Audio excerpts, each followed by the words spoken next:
What's up, y'all? My name is Peyton, and today I'm going to be breaking down another one of the Magic the Gathering decks that I have.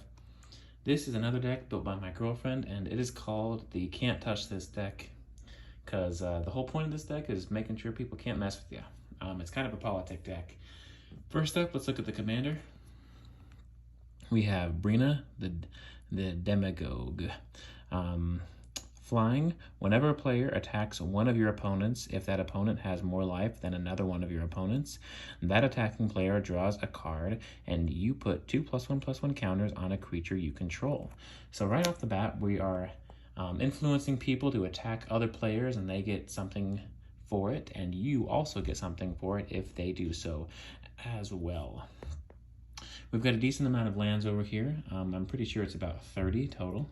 Let's go over some of these non-basic lands. Maybe this is just a black-white deck, so obviously we've got some swamps, and we've got some plains. Goodness gracious, it's hard to pick these up. There we go. Okay. So first up, we got this. We can tap it for a colorless, or pay 2 and tap it, and each player draws a card. We've got this one. When it enters the battlefield, exile all cards from target player's graveyard. That's very sweet. And this one, when it enters the battlefield, return a land card you control to its owner's hand. Pretty sweet. Taps for a white and a black. So nothing crazy there yet. But let's move on to some of the just overall buffing creatures. I'm pretty sure that's what these are. We have this bad boy, which is just a great creature to have in any white deck. A flying, double strike, vigilance, trample, and indestructible. Really hard to take that one out, and it's a 4/8. Very, very hard to take that bad boy out. Whenever an opponent puts one or more counters on a creature they control, put the same counters, the same number of the same kind of counters on Bold Plagiarist. So that's very good. We have this bad boy, Mentor. Whenever this creature attacks, put a +1/+1 counter on target creature attacking creature with lesser power. And then whenever a non-token creature you control dies, if it had counters on it, create X tapped 2/1 white and black Inkling tokens with flying, where X is the number of creatures counters it had on it. This one is just other white creatures you control get +1/+1. Other black creatures you control get the same thing. And whenever you cast a white spell, you may tap target creature. And whenever you cast a black spell, you may destroy target creature if it's tapped. Very, very nice. All right. Let's move over here. We have things that kind of like just convince your players not to really mess with you too much.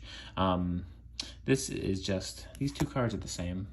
They just are, you have to pay 2 for each creature that's attacking you if you want to attack me. And this one, each player puts a vow counter on a creature they control and sacrifices the rest.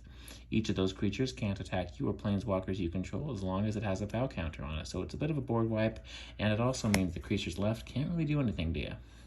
And this one, very, very sweet. Prevent all damage, combat damage that would be dealt to you this turn. For each 1 damage prevented this way, create a 2/1 white and black Inkling creature token with flying. Very, very nice.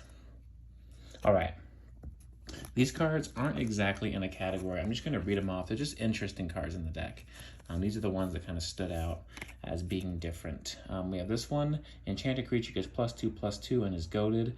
Whenever enchanted creature attacks, its controller loses 2 life and you gain 2 life. Very nice. Enchanted player. Whenever enchanted player is attacked, create a 2/2 black zombie creature. Each opponent attacking that player does the same. At the beginning of your upkeep, put target creature card from your graveyard onto the battlefield under your control. Very nice. And then this one is very sweet. Peer into the abyss. Target player draws cards equal to half the number of cards in their library and loses half their life, rounded up each time. This can make or break the game, honestly. I've been in situations where this actually put me in a better spot when this was cast on me, but also it's situational. Of course, you can be in a situation where this will just absolutely wreck you and wreck your game and wreck your board state. All right, moving on. we've just got some nice mana. These are the ones I'm going to focus on. We have Tempting Contract. At the beginning of your upkeep, each opponent may create a treasure token. For each opponent who does, you create a treasure token. So it's a nice little way to give everybody something, but also get a little something in return. You can pay 1 and tap this to get a white and a black. Very nice. And then this one, you just tap it, choose a player. That player adds 1 mana of any color they choose. So this is really nice. Just on other players' turns, you can kind of be like, hey, do you want this mana? If you do, just don't attack me, you know? Pretty sweet little politic card right there. All right. This section is going to be the section where you're just giving things to other players in attempts to bribe them. When Knight of the White Orchard enters the battlefield, if an opponent controls more lands than you, you may search your library for a Plains card, put it into the battlefield, and shuffle your library. That's more buffing. This says you and target opponent each draw 3 cards. Very nice. When Hunted Lamassu enters the battlefield, target opponent creates a 4/4 black horror creature token. We have Enchant Creature. Enchanted creature gets +1/+1 and is goaded. Whenever enchanted creature attacks, each other creature that's attacking one of your opponents gets +1/+1 until end of turn. Very sweet way to like buff up your own little soldier that you will use to kill all of your opponents. Just basically make one of your friends do it, because then it's not really you, you know? I like making deals like that. I won't hit you, but I'll get other people to. All right, Cleansing Nova. These are the removals, obviously. You can see right here, Cleansing Nova. Destroy all creatures or destroy all artifacts and enchantments. We have this one, which is really dirty. For each player, you choose from among the permanents that player controls an artifact, a creature, an enchantment, and a planeswalker. Then, each player sacrifices all other non-land permanents they control. This one is actually kind of fun, especially if everyone has a good board state. It kind of just thins the herd a little bit and lets everyone kind of start over a tad, you know? We have Angel of Serenity. When it enters the battlefield, you may exile up to 3 other target creatures from the battlefield and or creature cards from graveyards. When Angel of Serenity leaves the battlefield, return the exiled cards to their owner's hands. And then we have Gideon, Champion of Justice. This is very dirty. +1 ability, put a loyalty counter on Gideon, Champion of Justice for each creature target opponent controls. Then we have a 0 ability. Until end of turn, Gideon, Champion of Justice, becomes a human soldier creature with power and toughness equal to the number of loyalty counters on him, and it gains indestructible. He's still a planeswalker. Prevent all damage that would be dealt to him this turn. Very, very, very nice. And then we have his ultimate, -15, exile all other permanents. So then Gideon is the only thing left on the board, and you can just take care of everyone else. Then we got Lucille.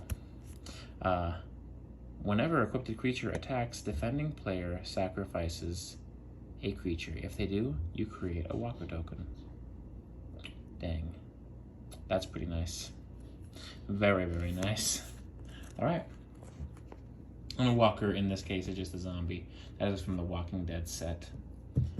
So that's going to be it for this deck. This was the Can't Touch Me, or Can't Touch This deck. Don't really remember. That's going to be it. Hope you liked it. Peace out.